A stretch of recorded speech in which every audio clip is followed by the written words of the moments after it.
Señor, porque Él es bueno y porque para siempre son sus extremadas misericordias.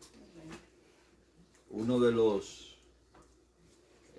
grandes atributos del Señor es que Él es misericordioso, pero también es justo y paga a cada uno según las obras que cada cual hace.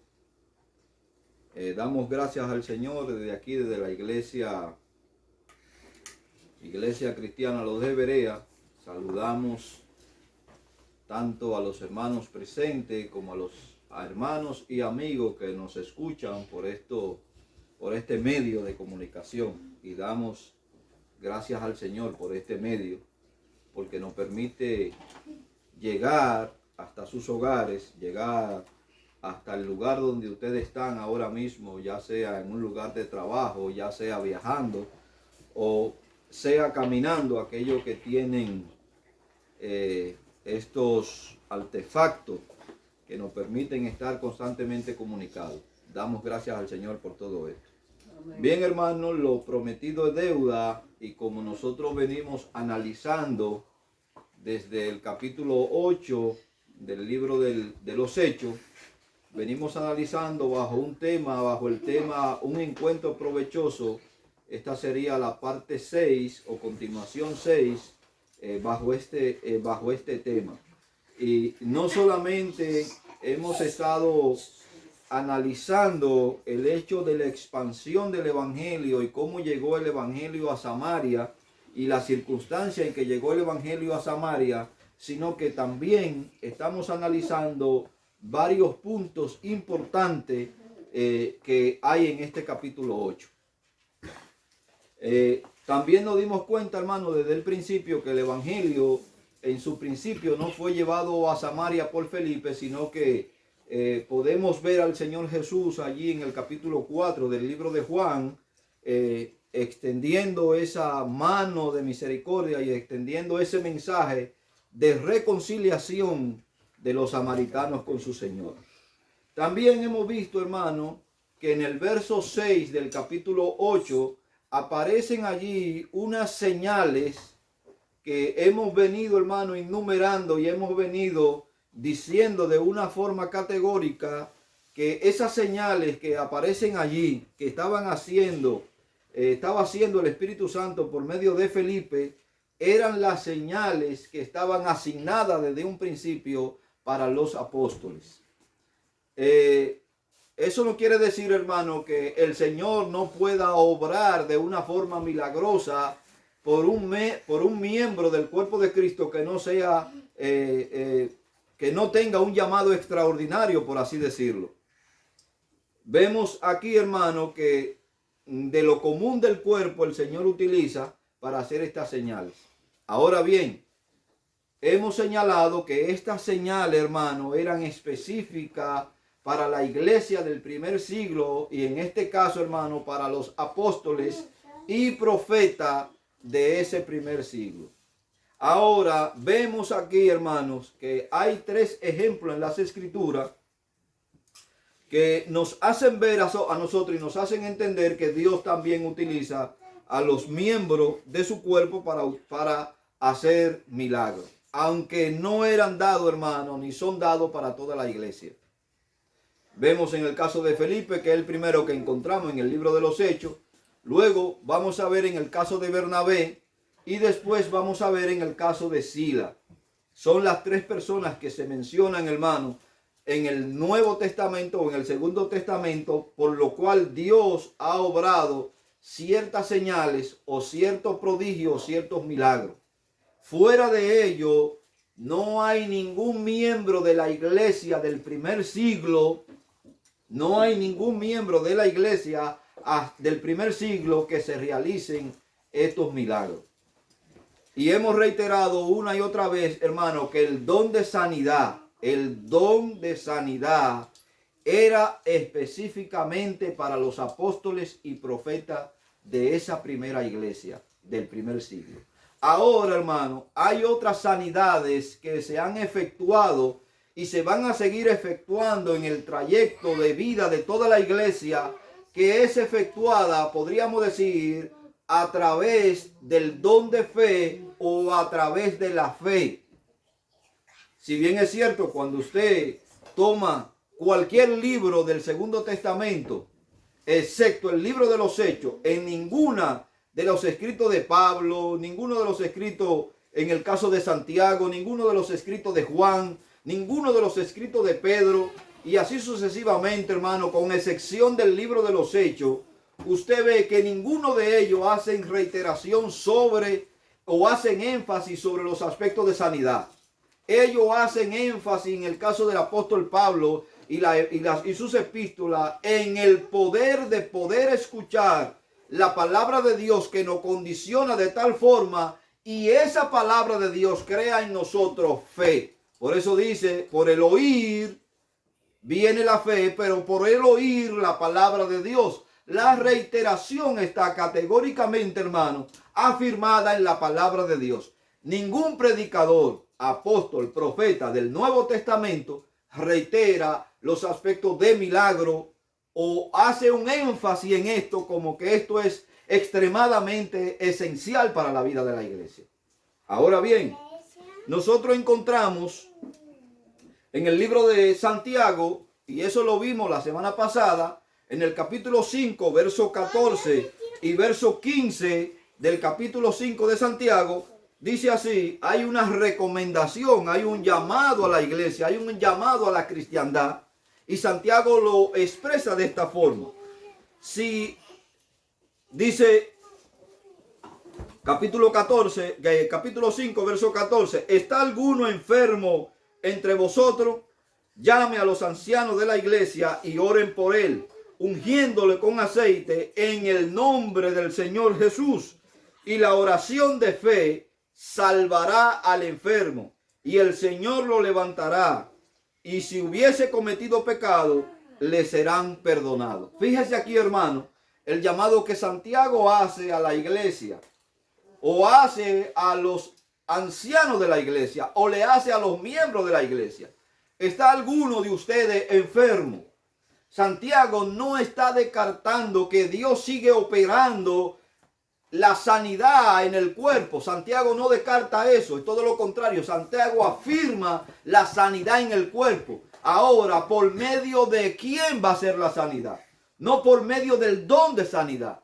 No es por medio del don de sanidad, porque aquí Santiago está diciendo, hermano, llamen a los ancianos de la iglesia y que los ancianos de la iglesia oren por el que está enfermo. Y la oración de fe no solamente lo va a sanar, sino que lo va a salvar. Y si hubiese cometido pecado, también sus pecados, no por la oración, sino por la confesión, le serán perdonados. Eso es lo que Santiago establece, hermano.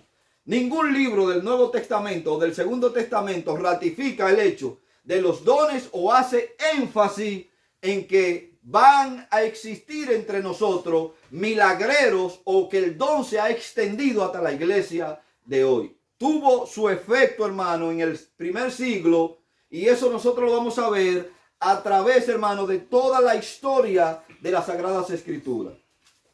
Ahora bien, explicamos la diferencia que existía o la posible diferencia que existía entre lo que es una señal, lo que es un prodigio y lo que es un milagro. Explicamos esto, hermano, para nosotros estar claros sobre lo que la palabra de Dios nos enseña. Aunque estas tres palabras, hermano, hacen un conjunto y crean, nos hacen entender a nosotros que es un efecto del mismo milagro. Ahora bien, no existe diferencia alguna entre una señal, entre un prodigio y entre un milagro. Escuche, aunque por definición cada palabra de esta nos da un significado distinto, el efecto de pronunciar las tres palabras nos refieren a un hecho determinado, y es a un milagro el que Dios está efectuando. Son solo aspectos, hermano, del mismo fenómeno. Son solo aspectos del mismo milagro que Dios está efectuando. Una señal, y vuelvo a repetirlo para que nos refresquemos. Una señal consiste en una marca. Un prodigio produce un asombro. Un milagro se relaciona con el poder divino que se manifiesta en una situación muy particular. ¿Cuál puede ser una relación particular, hermano? Una sanidad. Eso es un milagro. Pero también es una señal. ¿Una señal de qué? De que Dios está sanando a esa persona. Es un prodigio, hermano. Es un prodigio porque nos hace ver la maravilla que Dios está haciendo en esa persona. Pero también, hermano, en el caso de un pecador convertido a Cristo, también es un milagro extraordinario. El mayor milagro que Dios pueda hacer en la vida de un creyente o en la vida de una persona que no le conoce es poderle salvar. Es poder rescatar su alma que va camino al infierno. De ende, el hombre pecador, hermano, está condenado. Y no ha sido condenado por Dios, ha sido condenado por su forma de vivir. Y ese es el gran milagro que Dios hace, rescatando al pecador y trayéndolo a su redil y dándole una esperanza de vida eterna. Dios no ofrece, hermano, condición efímera. Dios no ofrece, hermano, condición pasajera. Todo lo que Dios ofrece y todo lo que Dios ofrece por las Escrituras, hermano, es una permanencia eterna. Dicho sea de paso, nuestra vida es una vida efímera, corta. Y Moisés lo expresa así en el Salmo 90. La vida del hombre son 80 años y en lo más robusto son 70, en lo más robusto 80. Y puede llegar a 90 y puede llegar a 121 como hay una persona. Es una excepción, hermano, no es una regla general. El Señor establece cuál iba a ser la vida del hombre para este tiempo. Por muchísimas razones. Y estadísticamente nosotros tenemos constancia, hermano, de que en el continente africano la vida de un hombre oscila entre los 45 a los 55 años. En los países latinos oscila entre los 55 y 65. Y aquí oscila, hermano, entre los 65 y en lo más robusto, 80 años. Así, hermano, estadísticamente están repartidas las edades de los hombres o de las personas en los distintos continentes. Y eso, hermano, tiene un factor determinante, ya sea por el orden, el cambio climático, ya sea por la alimentación, pero también tiene que ver con la abundancia del pecado, pero también tiene que ver con la extensión de la misericordia de Dios por cada una de esas personas que habitan en los distintos continentes. Ahora bien, dijimos, hermano, que cuando usted va al libro de 1 Corintios, capítulo 12, en su verso 12, el apóstol Pablo dice claramente ahí y especifica que hay ciertas señales que distinguen a los apóstoles. Hay ciertas señales que distinguen a un apóstol. Ahora yo le pregunto a los denominados apóstoles de este tiempo o profetas de este tiempo si ellos cumplen con esos requisitos que el apóstol Pablo expresa en el capítulo 12 de 1 Corintios, verso 12. Si usted tiene consigo esa señal, puede reclamar con toda libertad, puede reclamar, hermano, la condición de ser apóstol. Si usted no la tiene, usted no puede hacer tal reclamación, ni postularse tampoco con tal autoridad. Y nosotros sabemos, hermano, que el apostolado, en el caso exclusivo de los 12, es exclusivo y que puede extenderse hasta el tiempo de nosotros. Oiga bien, puede extenderse hasta el tiempo de nosotros simple y llanamente como un misionero o una persona que levanta iglesia. No con el mismo grado de autoridad que los apóstoles ejercieron su ministerio en el tiempo de Cristo, ni mucho menos con la misma condición en la cual ellos fueron llamados. Y eso lo vamos a ver más adelante. Ahora hay cierto estándar, hermano, que las Sagradas Escrituras nos presentan a nosotros. Y una de las razones por las que yo le he dicho, hermano, que nosotros no debemos ser simples lectores de la Biblia, que debemos ser estudiantes de la Biblia. Ok, si usted no tiene la facultad para estudiar o hacer un estudio profundo o un estudio sistemático de la Biblia, oiga bien, hermano, ya llámese miembro de la iglesia, o sea, pastor de la iglesia, o sea, líder de la iglesia, Entonces mi recomendación es que usted sea un fiel lector de las Sagradas Escrituras. Porque siendo un fiel lector, hermano, Dios le va a impartir a usted su conocimiento. Y yo quiero que a usted le quede claro. Si usted tiene la facultad de poder estudiar las Escrituras, porque a eso es que la Biblia nos llama, a estudiarla. Juan 5:39, escudriñad. Y esa palabra escudriñar es escarbar, es investigar, es socavar. Eso es lo que significa la palabra escudriñar. Y esa expresión la utilizó Jesús, hermano, como un símbolo de vida, no solamente a los apóstoles, sino a la iglesia de este tiempo. Y nosotros debemos tomar esta actitud y esta carrera a la cual nosotros nos hemos ceñido como un aspecto de profesión.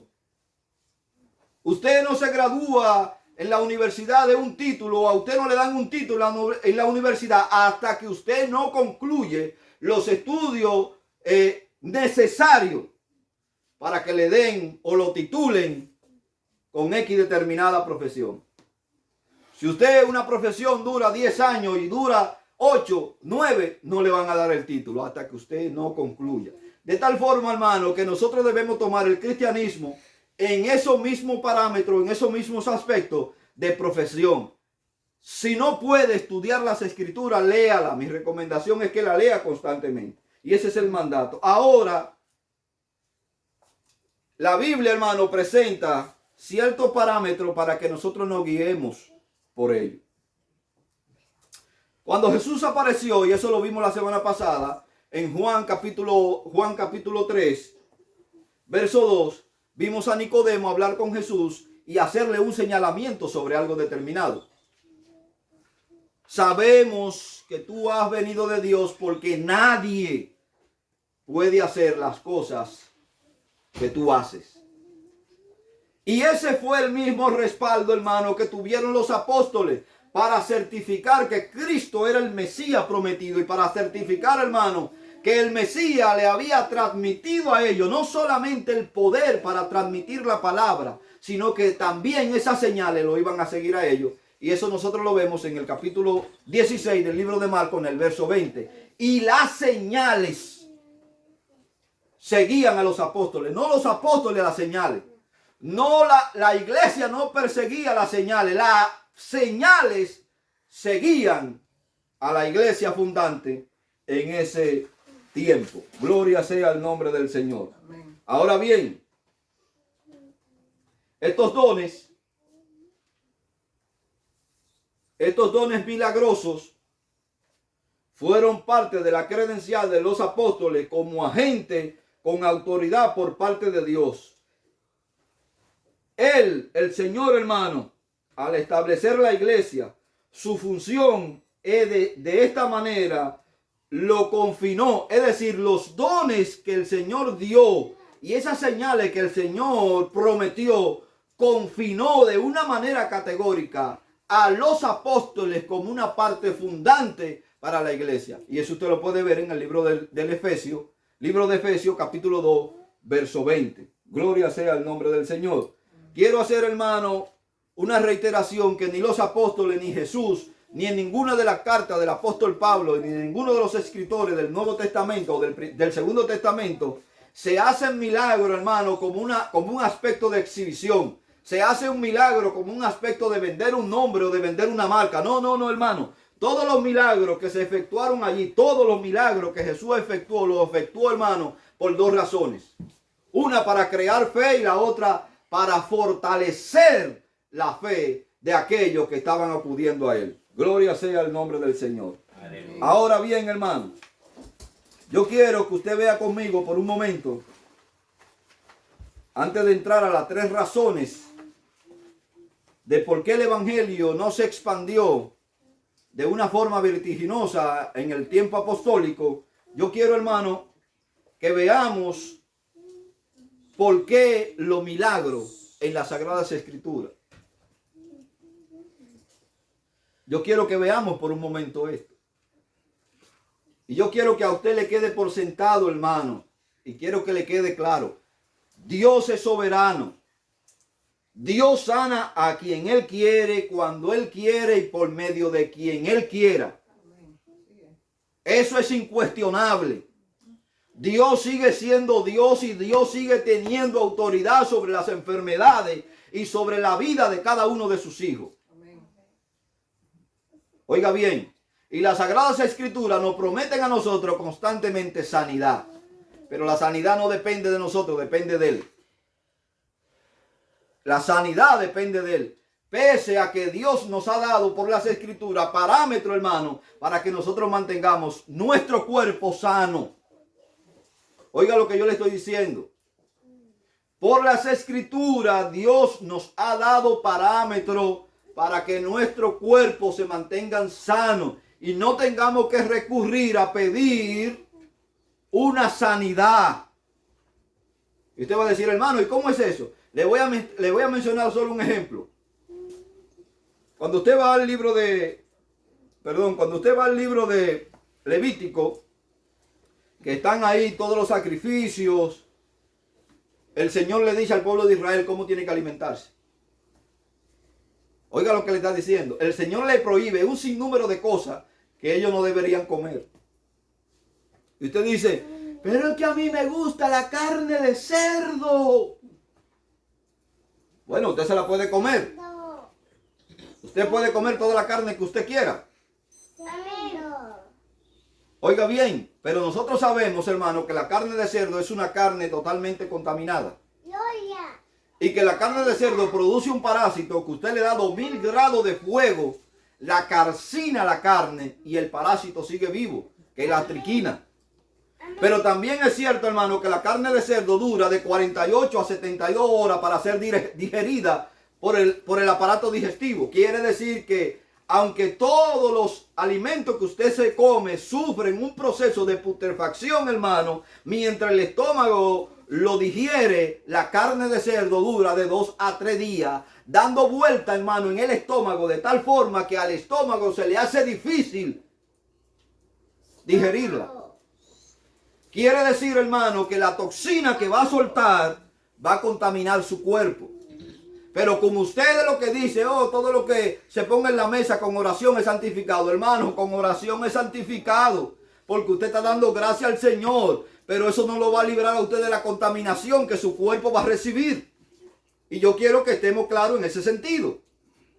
Pablo dice, coma de todo lo que hay en la mesa. Vamos a circunscribirnos a lo que Pablo le está hablando sobre aquellos animales que están siendo sacrificados a los ídolos. Y le está diciendo, si el comer carne a una persona le es ocasión de caer, no te la comas por amor a la persona. Ok, hermano. Hay circunstancias y circunstancias. Cómase toda la carne que usted quiera, sabiendo, hermano, sabiendo que en el tiempo en que Pablo escribió, los animales se criaban con pasto. Estaban menos, no era que no hacía daño, era que estaban menos contaminados. La carne que usted se está comiendo hoy, hermano, oiga bien, está 100% atiborrada, llena de antibióticos, conservantes y preservativos. Y hasta colorante. Porque usted va a un supermercado y compra, oiga bien, hermano, usted va a un supermercado y compra una carne, una chuleta de res y usted la ve roja.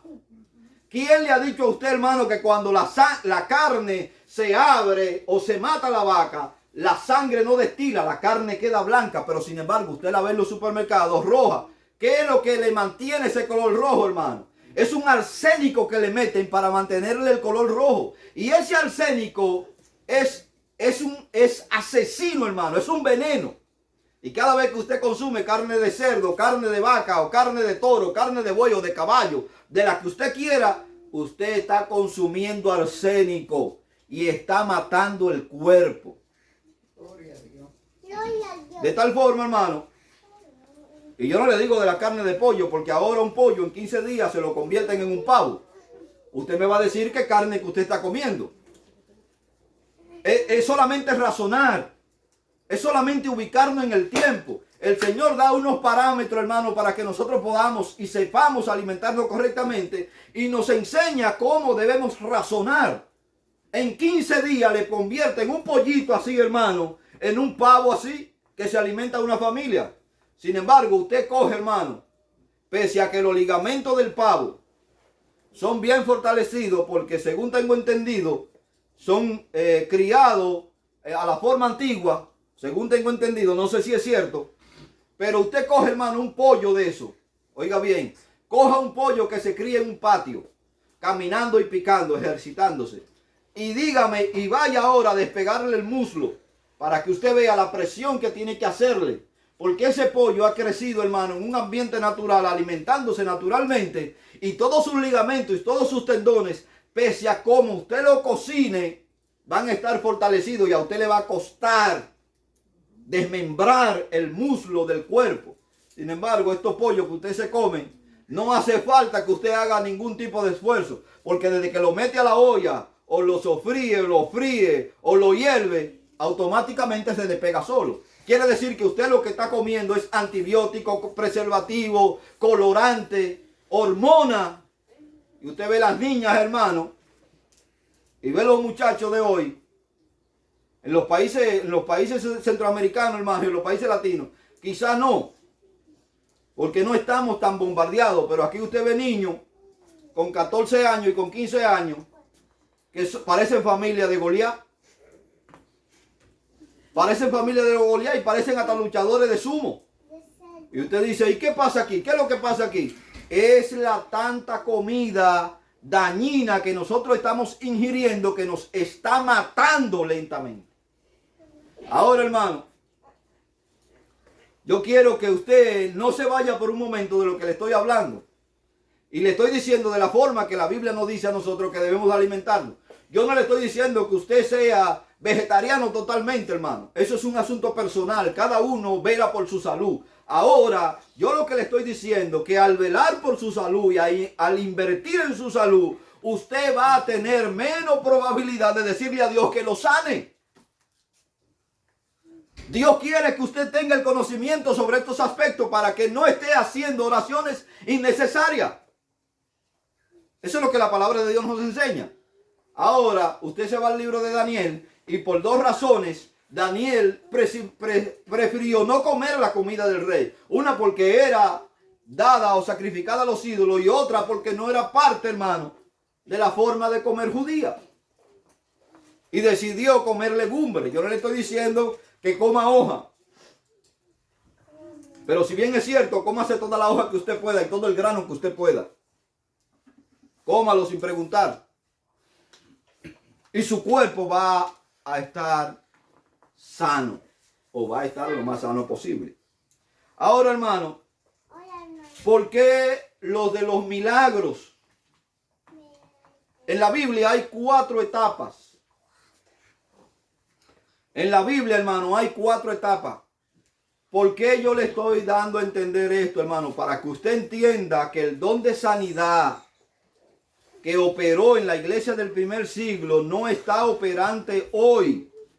Y que ese don de sanidad estaba diseñado específicamente para los apóstoles. Fuera de Felipe y Bernabé no existe ningún miembro de la iglesia por lo cual se hayan realizado milagros que no sea a través de los apóstoles. Preste atención en lo que le estoy diciendo.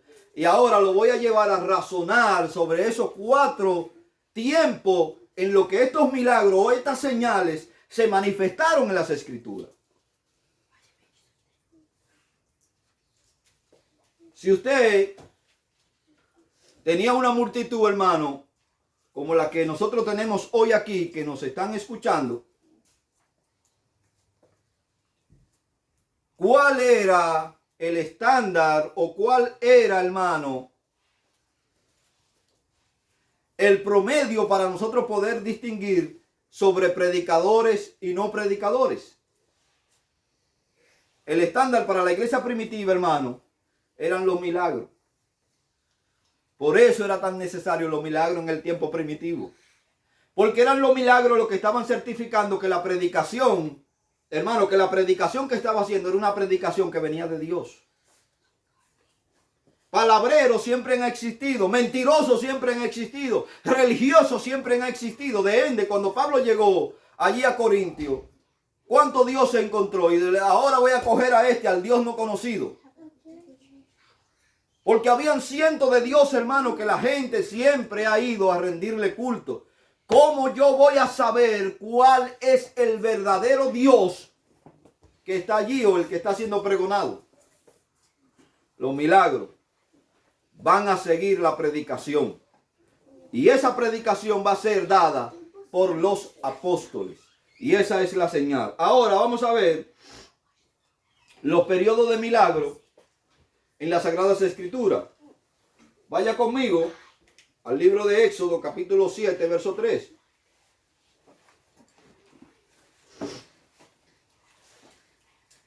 El primer periodo fue cuando Moisés.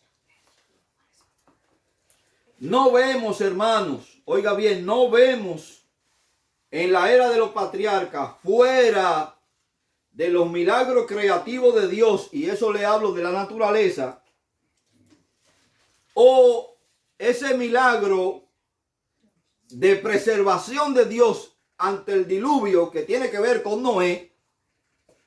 Nosotros no vemos ningún otro tipo de milagro por medio de los patriarcas, actuando ellos, hermano, como intermediario entre Dios y los hombres.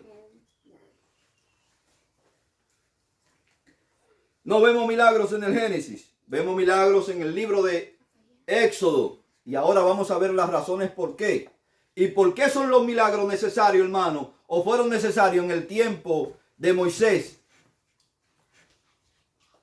Éxodo capítulo 7, verso 3. Moisés llevaba a cabo milagros y sus milagros fueron hechos en referencia, hermano, a los hijos de Israel saliendo de Egipto.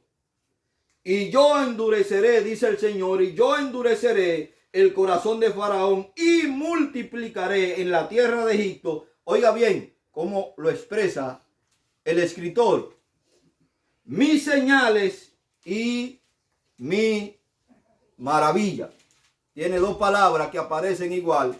Señales, prodigios, que son maravillas, y milagros, que tiene que ver con el efecto de Dios. Ahora, vemos que esas maravillas no eran del hombre, sino de Dios.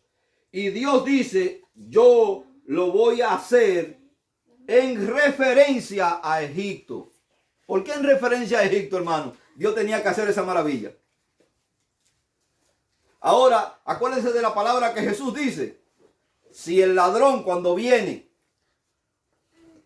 no ata al dueño de la casa, ¿cómo usted piensa que va a sacar los utensilios de la casa? O sea que el ladrón, hermano, Jesús está diciendo que el ladrón primero observa, luego calcula y luego ejecuta. Aquí ahora, usted me va a decir a mí, después de 400 años de esclavitud, de un pueblo sirviendo a otro pueblo, y de un pueblo que tiene, hermano, cientos de dioses. Porque si bien es cierto, oiga bien, las 10 señales que Dios hizo en Egipto, esas 10 señales estaban siendo dirigidas a cada uno de los dioses de Egipto. No fue que se le ocurrió a Dios. No, hermano, es que esas señales estaban siendo dirigidas a cada uno de los dioses de Egipto para quebrantar el poder de Egipto con respecto a su creencia. Acuérdese, hermano, que las guerras se libraban y los pueblos vivían en el tiempo de ese periodo. Cuando un rey conquistaba otro reino, lo que quería decir era que su Dios se enseñoreaba del otro Dios. Es decir, que su Dios era mucho más poderoso que el Dios que aquel pueblo tenía. Entonces los dioses eran territoriales. Y por esa razón, esas señales que Dios hizo a través de Moisés, hermano, la hizo primero para Egipto. ¿A quién tenía Dios que quebrantar para que soltara el pueblo? A Egipto. Entonces las señales son dirigidas a Egipto. Dios está mostrando, hermano, su poder a través de este hombre castigando a sus dioses para que ellos entiendan que este Dios que este hombre porta o este hombre representa es el verdadero Dios. Entonces tenemos el primer periodo de milagro en las Sagradas Escrituras. Fueron importantes, hermano. Fueron importantes porque así es como Faraón sabía que Dios estaría operando y llevaba a cabo su obra en Israel. Si Dios no hace esa señal, hermano, ¿quién le dice a usted que Faraón no cuelga a Moisés? Si Dios no hace esas señales, ¿quién le dice a usted? ¿Quién le dice a usted o quién le garantiza a usted que nosotros estuviésemos hablando hoy de Moisés? No estuviésemos hablando hoy de Moisés, hermano. Ni estuviésemos hablando de esas maravillas. Ni estuviésemos hablando de la liberación del pueblo de Israel después de 400 años servir bajo el yugo egipto de esclavitud. No estuviésemos hablando de ello. Ahora, esas señales certificaron al mensajero. ¿Quién era el mensajero? Moisés, hermano, era el mensajero. Por otro lado, también esas señales iban a certificar al pueblo de Israel, ese pueblo incrédulo, iba a certificar al pueblo de Israel que quien venía era el portador del verdadero Dios. Y ese portador era el que le habían prometido al padre de esa nación.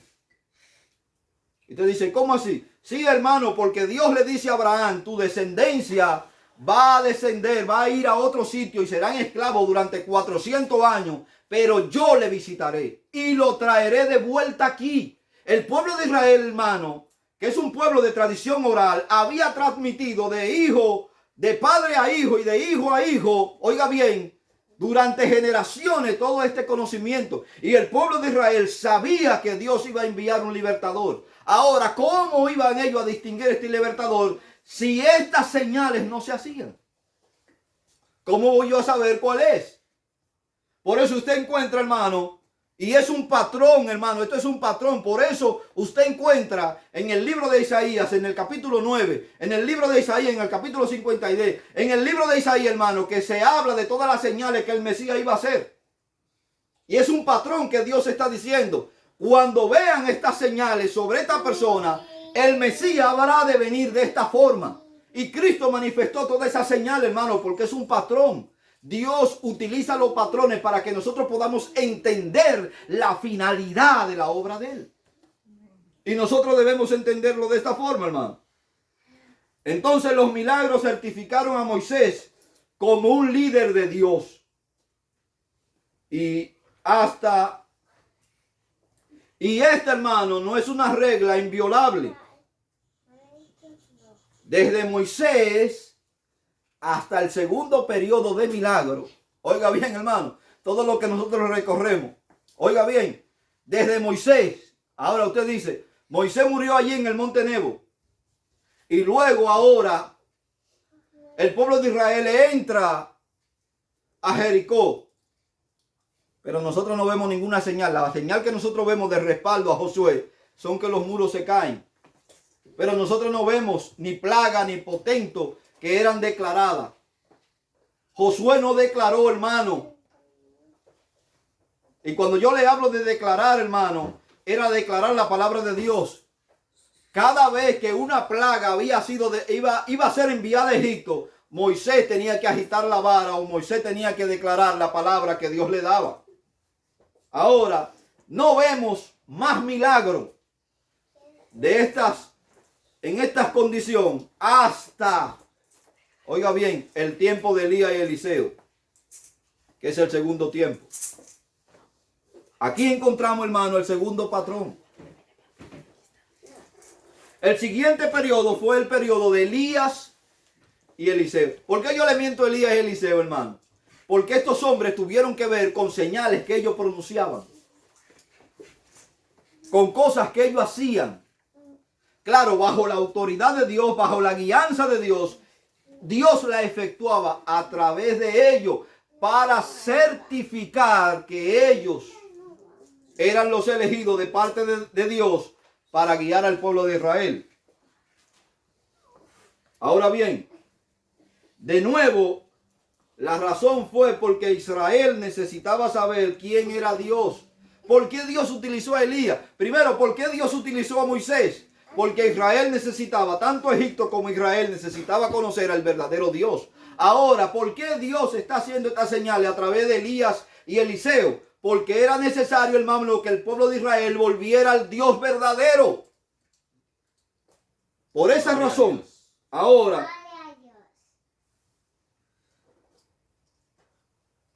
de nuevo, la razón fue porque Israel necesitaba saber quién era Dios, ya que ellos estaban involucrados en la adoración de Baal y otras deidades.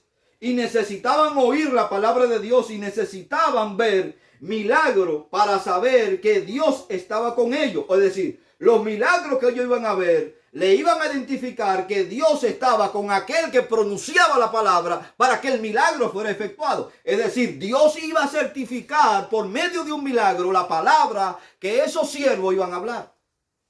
Gloria a Dios. Vaya conmigo a Primera de Reyes, capítulo 18, verso 36, a ver si es verdad.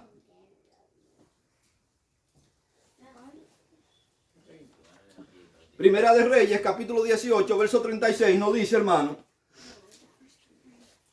cuando llegó la hora de ofrecer el holocausto, se acercó el profeta Elías y dijo: Jehová, Dios de Abraham, de Isaac y de Israel, que en este caso es Jacob, sea hoy, oiga bien la declaración de Elías, sea hoy manifiesto que tú eres Dios en Israel y que yo soy tu siervo y que por mandato tuyo he hecho todas estas cosas. ¿Cuáles cosas?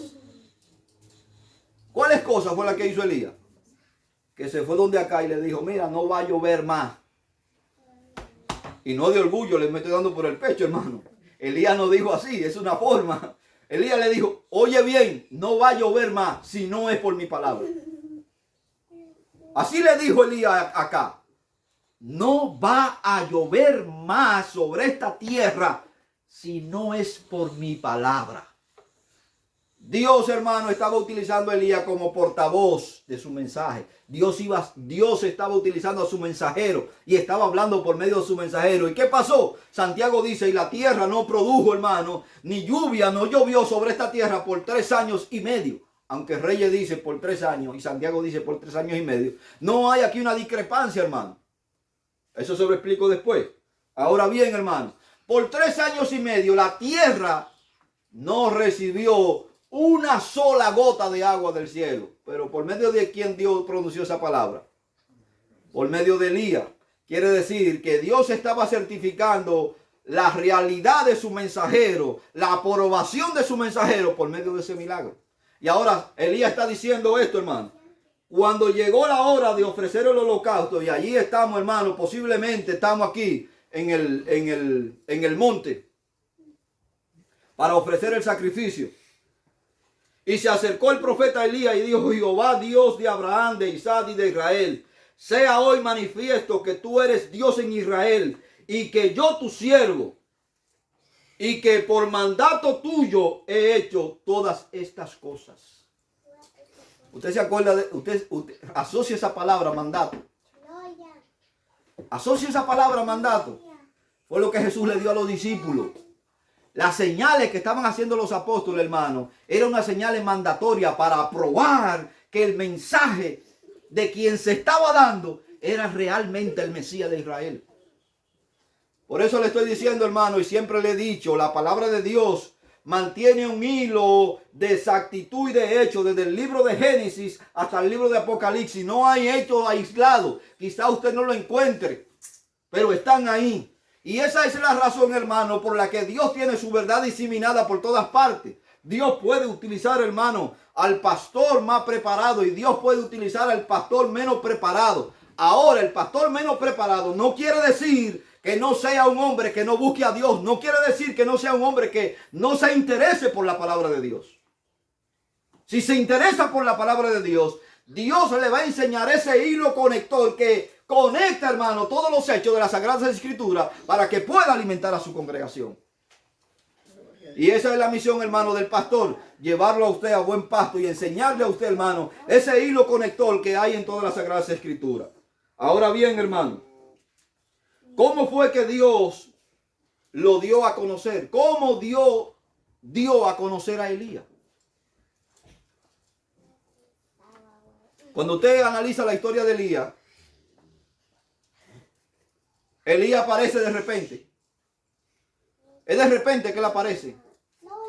Y aparece y le dice acá, mira, esto es lo que va a pasar. Usted no encuentra que Elías, sí, Elías tabita, no se encuentra genealogía ni familiaridad de Elías. El hombre apareció, hermano, de la nada. Pero Dios le dio a conocer por medio de estas señales, este es mi profeta, este es el hombre al cual yo he designado para que dé mi mensaje. Por un milagro lo dio a conocer. Entonces fue certificada la autoridad de Dios y Elías como representante designado por Dios. Y también continuaron estas señales a través de Eliseo. Dicho sea de paso, hermano, quiero reiterarle que no ore pidiendo a Dios una doble porción. Como tal, hermano, eso no existe. Existió en el tiempo de Eliseo y Eliseo lo pidió, hermano, como un aspecto comprobatorio de que su llamado podía venir de parte de Dios. Y pidió, hermano, la doble porción para poder hacer 7 milagros más que lo que Elías hizo. En eso consistía la doble porción de Eliseo. Hacer 7 milagros más que lo que Elías hizo. Si usted registra, hermano, la vida de Eliseo, se va a dar cuenta que Eliseo en toda su vida hizo 14 milagros. El último lo hizo después de morir, que le tiraron aquel cadáver encima y cobró vida, porque tenía 13. Y Dios certificó, hermano, que aún los huesos de los hijos de Dios tienen el poder, no los huesos, sino que Dios le da el poder para poder efectuar el milagro. Entonces nosotros tenemos que estar claros, hermano, en estos periodos. Después tenemos un periodo de siglos. Oiga, si usted va desde Reyes, oiga bien, desde Reyes hasta el tiempo de Jesús, le voy a decir un corto periodo que hay entre Malaquías y Mateo. Hay un periodo de 400 años de silencio. No es que Dios estaba guardando silencio, hermano, sino que la revelación de Dios o los aspectos proféticos del Señor no estaban tan en auge como usted lo ve en ese periodo de Elías o en el periodo de los profetas, llámese mayores o llámese menores, sino hay una pasividad de Dios de trato con Israel. Y solamente, hermano, desde Malaquías a Mateo hay un periodo de 400 años de silencio. O sea, hermano, que le estoy diciendo que esos milagros, desde Moisés hasta Elías, usted registra la cronología, le va a dar unos cuantos siglos. Y registra desde Elías hasta Jesús y le va a dar unos cuantos siglos más. Y le estoy hablando de un patrón que Dios viene siguiendo. Ahora, la tercera etapa de estos milagros, usted vaya conmigo ahora de repente, de momento, al libro de Lucas, capítulo 11, verso 20. Este tercer periodo, hermano, tiene que ver con Cristo. Es la tercera etapa de los milagros. Lucas capítulo 11, verso 20. Dicho sea de paso, hermano, yo espero que usted, si no es un estudiante de la Biblia, por lo menos sea un lector de forma sistemática y cronológica de la Biblia. Que usted tome la Biblia, hermano, y comience a leer los libros en acorde tanto del Primer Testamento como del Segundo Testamento. Y lleve cronológicamente una lectura para que usted se vaya enterando. Y usted en su lectura, cuando esté leyendo el Primer Testamento, se va a dar cuenta que después de Moisés, los milagros que se suceden a través de hombres, que Dios utilizando hombres, se suceden desde Moisés hasta Elías, luego desde Elías hasta Cristo y de Cristo hasta los apóstoles, y cesaron los milagros. Vamos a ver ahora el tiempo de Cristo, esa tercera etapa. Más, dice Jesús, Lucas 11:20, más, si por el dedo de Dios echo fuera los demonios, ciertamente el reino de Dios ha llegado a vosotros. No se registra, hermano, escrituralmente en el Primer Testamento a nadie echando fuera demonios. Pero si bien es cierto, los hijos, oiga bien, los hijos de estos a los que Jesús le está hablando, sean hijos naturales o sean hijos ya por ancianidad, descendientes del mismo pueblo, ellos había una parte de ellos, y en el libro de los Hechos hay una parte, que ellos estaban echando fuera demonios por el dedo de Dios. No utilizaban la expresión que nosotros utilizamos hoy, que nos dejó Judas en su libro, cuando habla de aquel enfrentamiento entre Miguel y Satanás, que le dice, el Señor te reprenda.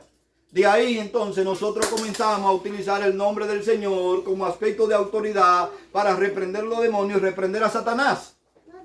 Aquí, hermano, la autoridad que tenían estas personas era que echaban fuera los demonios por el dedo de Dios. Y por eso Jesús le está diciendo, más si por el dedo de Dios, algo que ellos conocían, que hacían sus hijos, si por el dedo de Dios echo yo fuera los demonios, ciertamente el reino ha llegado hasta ustedes. ¿Qué es lo que Jesús le está diciendo? Que aquí hay una señal, hermano, de autoridad. Que aquí hay un milagro hecho. Aquí hay una liberación hecha. Y está siendo hecha por Jesús. Está siendo hecha por el dedo de Dios, por la autoridad de Dios, certificando que quien está haciendo el milagro tiene la aprobación de Dios para efectuar el milagro. Dios lo está respaldando. Eso es lo que Jesús está diciendo en otra palabra aquí, hermano. Entonces, en ese tercer periodo, nosotros tenemos estas señales que están siguiendo un patrón, hermano, determinado. Acuérdese, yo le estoy hablando de un patrón para las señales. Ahora bien, en otras palabras, Cristo quería que los hombres supieran que Él había llegado y que el reino de Dios se había manifestado y que esta era una señal, esto era un milagro de parte de aquel que había traído el reino de Dios. Nosotros hoy lo comprendemos por las Escrituras, porque cuando leemos, hermano, el Evangelio de Juan o el Evangelio de Mateo, nos damos cuenta que el mismo mensaje que predicó Juan cuando habló de arrepentidos y convertidos para que sean borrados vuestros pecados, y la finalidad era que el reino de Dios estaba entre nosotros. Fue el mismo mensaje que Cristo predicó. Y hoy nosotros podemos tener y hacer asociación para poder entender que los milagros de los cuales hablaba la Sagrada Escritura que Cristo iba a hacer como el Mesías, se estaba cumpliendo delante de los ojos del pueblo de Israel. Amén. Y Cristo, eso es lo que le está diciendo. Para ofrecer, Cristo vino para ofrecer el reino. Y Él trajo junto con esto algunos milagros para probar que de hecho Él venía de parte de Dios. Y eso es lo que dice Nicodemo en el capítulo 3, verso 2 del libro de Juan. Nosotros sabemos que tú has venido de Dios, porque nadie puede hacer las señales que tú estás haciendo si no está Dios con él.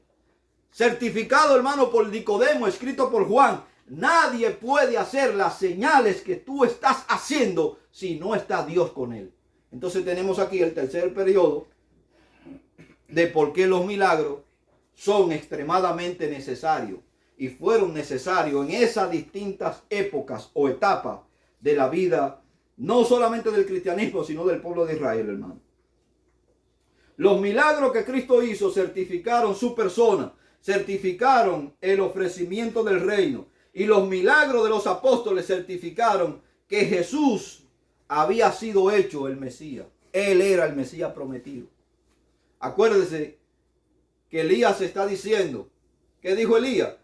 Para que ellos sepan que estas señales las está haciendo tú.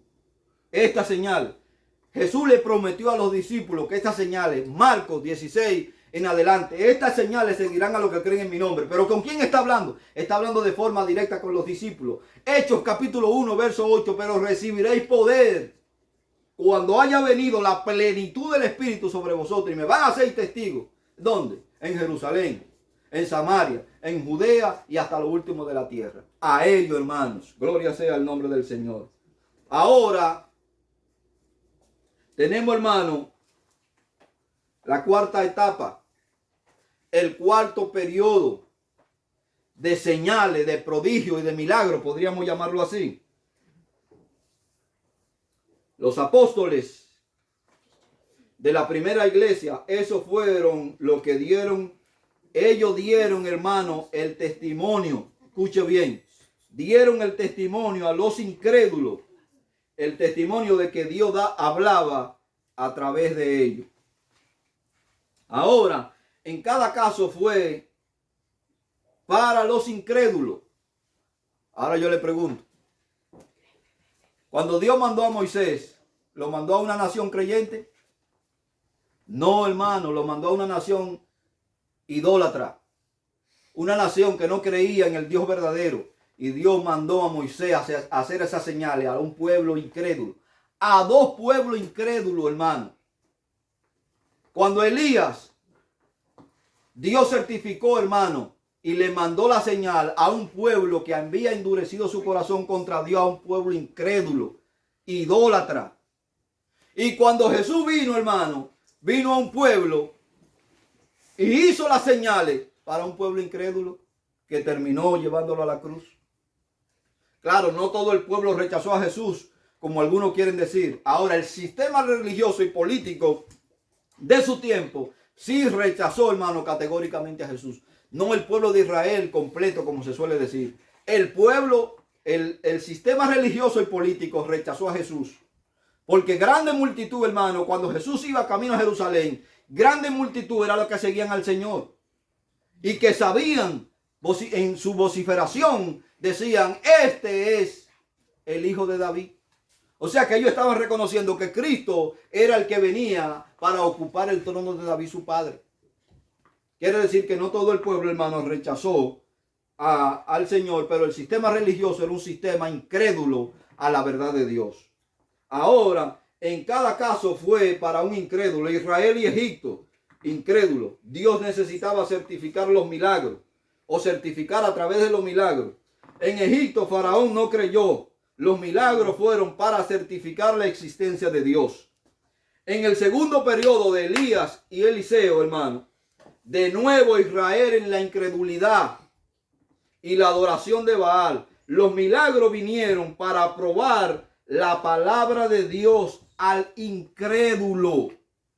En la vida de Cristo, los milagros vinieron para certificar su deidad por la incredulidad de Israel.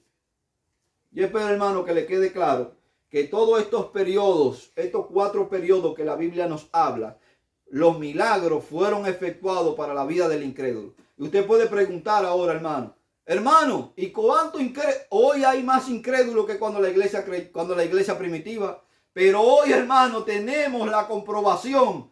El canon de las escrituras lo tenemos completo. Y el mayor milagro que Dios puede efectuar en la vida de un hombre es la transformación radical de ese hombre al aceptar a Cristo como su Salvador personal. No hace falta que Dios haga. Si Dios quiere hacerlo, Él puede hacerlo. Pero yo no puedo apelar, hermano, a un milagro de sanidad para que Dios cambie la vida de una persona.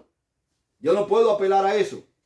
Tengo que apelar a la palabra de Dios. Y la palabra de Dios me dice en el libro de Hebreos que la palabra de Él es más cortante que toda espada de 2 filos. Es más cortante que cualquier bisturí que pueda tener un hombre o un cirujano en su mano, que penetra, hermano, hasta los tuétanos, hasta dividir el alma y el espíritu.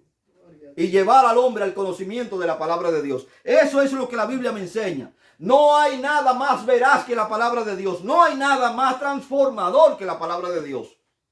Y la iglesia, hermano, en su totalidad, tiene que tener estos conceptos claros y tiene que tener estos parámetros claros. Lo que Dios exige de la iglesia es que nosotros practiquemos, vivamos, predicamos a tiempo y fuera de tiempo su palabra. Eso es lo que la palabra de Dios nos debe enseñar y es la motivación que Dios le da a la iglesia. No son los aspectos de milagro, hermano. ¿Cuántos son los milagros que Dios ha hecho en la vida de personas que luego usted lo ve como el cerdo revolcándose otra vez o comiéndose como el perro su propio vómito? ¿Cuántos son? Ahora usted puede decirme, sí, pero son muchos que se han convertido. Entonces vamos a analizar la palabra del sembrador, hermano. Estos 4 tipos de terreno. Y ahora usted me va a decir que los que cayeron en buena tierra se van a revolcar como el perro, a comerse su vómito como el cerdo. No, la Biblia no me enseña a mí nada de eso. Me enseña que los que cayeron en buena tierra dieron fruto a 30, 60 y a 100. Eso es lo que la palabra de Dios me enseña. Los que son de Cristo permanecen en Cristo, se apartan del pecado, viven para Dios. Y no hay mayor milagro que Dios haya podido realizar en la vida de un hombre que transformar y cambiar la vida de este hombre radicalmente. Gloria a Dios.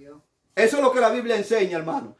No apele a los milagros. Los milagros tuvieron su tiempo, hermano. Dios sigue haciendo milagros hoy. Dios sigue sanando hoy, hermano. Dios sigue curando y restaurando hoy. Pero el don de sanidad fue dado, hermano, exclusivamente para el tiempo apostólico. En la primera iglesia de los apóstoles y profetas hicieron milagros para certificar el mensaje que de hecho ellos estaban hablando y que era la palabra de Dios. Siempre, en cada uno de estos 4 periodos, los milagros son para certificar que Dios estaba hablando y que la certificación fue directamente apuntada a los incrédulos, aunque tiene un propósito secundario que es fortalecer la fe de los creyentes. Oiga bien, hermano, los milagros tienen ese efecto secundario,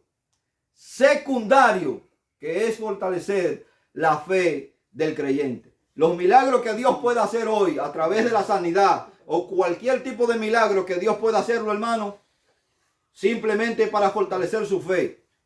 Pero los milagros que se dieron en aquel entonces, según nosotros hemos podido comprobar, en esas 4 etapas de milagros fueron para los incrédulos. Inclusive el apóstol Pablo en el capítulo 12 del libro de Primera de Corintios dice, hermano, que las lenguas son dadas como señal al incrédulo.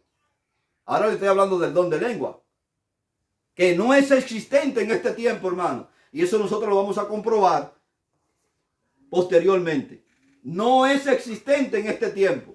Y fue dada, hermano, cuando usted analiza el capítulo 2 del libro de los Hechos, usted analiza y ve que a quien es dado el mensaje es a un grupo de personas que se reúne tras la celebración de los 50 días del Pentecostés, hermano, pero que no eran creyentes en Cristo. Y ellos recibieron a Cristo como Salvador personal después de aquella predicación del apóstol Pedro. Bien, hermano, damos gracias al Señor ya por un asunto de tiempo, aunque lo prometido es deuda. Para la próxima semana vamos a tocar esos 2 aspectos que le mencioné al principio sobre las razones por las que el Evangelio, 3 razones por las que el Evangelio no se extendió de una vez, sino después de la persecución. Y después, hermano, vamos a pasar al punto de la fundación o lo que tiene que ver con el aspecto del apostolado. A los amigos y hermanos que nos siguen, les recordamos que nos pueden encontrar en YouTube a través de Iglesia Cristiana Los de Berea, y pueden allí, hermano, ver nuestros estudios y nuestras predicaciones. También, si quieren dejarnos su comentario o su punto de vista sobre los estudios o enseñanza, tienen toda la libertad de hacerlo.